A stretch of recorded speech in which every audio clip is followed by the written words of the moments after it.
Hello everyone, welcome back to the channel, and today's video is updating my garden, and we will harvest the patula, and I will show you guys my upo or bottle gourd.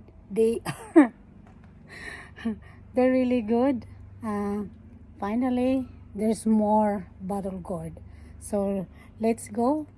And thank you very much for watching, and please like, share, and subscribe. Thank you so much. So look at this guys, the upo.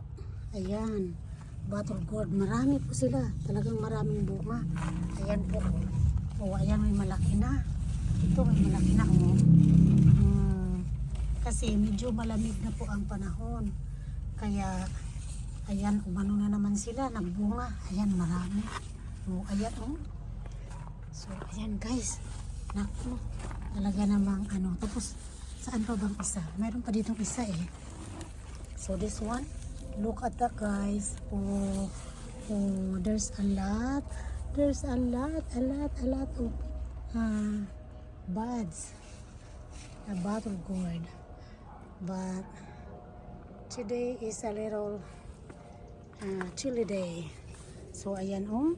So nakita nyo yan guys, talagang napaka dami ng bunga niya, pero hindi natin alam kung matutuloy ba yan, kasi ano, medyo malamig na po ang panahon dito sa Arizona.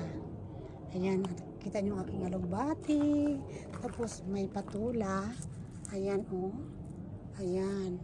So, ayan guys, update lang ito ng garden ko. Ayan, may tumutubo ng lettuce. Tapos, yung talong ko, ayan, may bunga din ang talong. Marami din, oh. Marami din palang bunga, oh. Ayan, marami din bunga pala ang talong ko. Ayan. Tapos, ayan, nakita nyo po yan. Update na lang po yan kung maano pa ba natin yan, kung makasurvive ba yan sa lamig na naman, kasi alam nyo naman po dito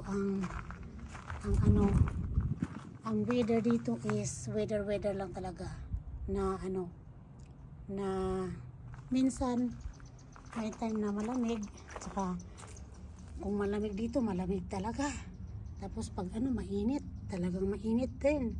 So ito yung mga bagong tanim ko na ano.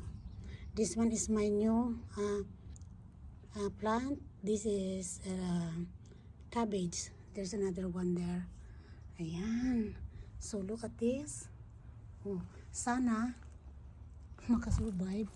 I'm hoping there will be surviving in the cold. And this is my asparagus guys. So ayan guys, oh. Talaga namang ano, nakakatuwa kapag medyo malamig na ang panahon. Maganda maglabas-labas dito, tapos tingin-tingin ng garden. Pero sa ngayon po ay for now I'm going to harvest the patula or lupa. Sana bang aking pang harvest? Paano ko ba? Kasi mahirap guys, wala akong tripod ngayon.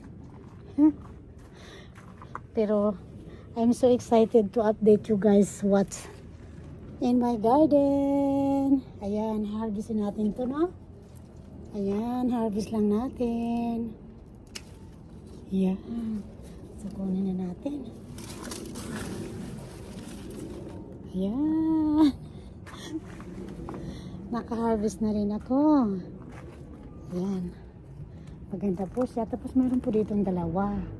Ayun. Siguro po kukunin ko doon banda. Tingnan natin ano. Kasi alam niyo po, I have something here that I left. If you don't look at very well, you just, you know, some of the leaves are already like dry.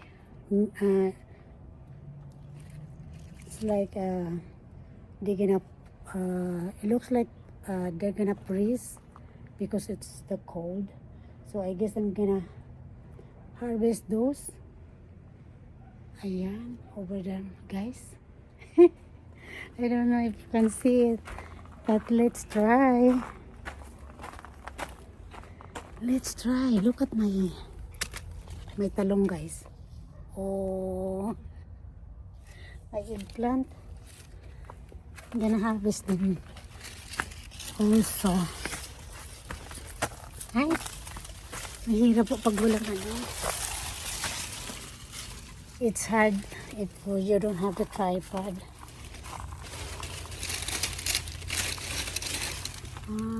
Yeah. Oh my goodness. Look at this, guys.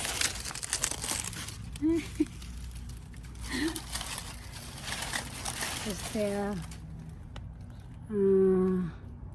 producing some patula. Yeah, let me hit this one, guys.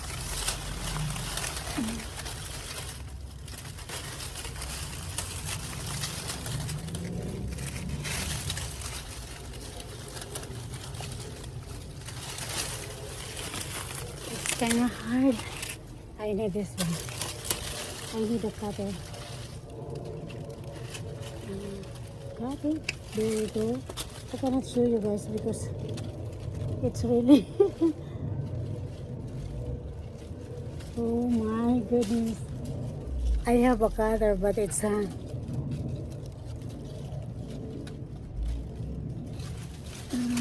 you go. I got it, guys.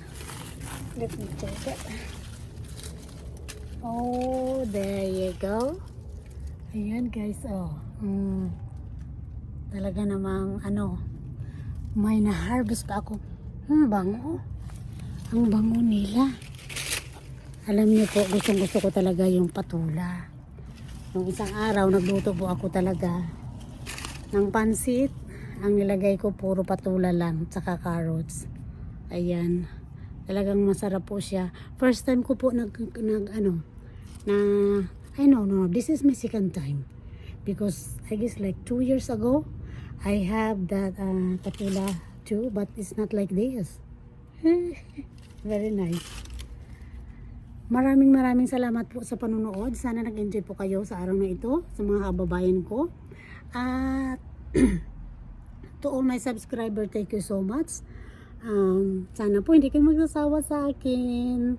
Subscribe po sa aking channel. Thank you so much.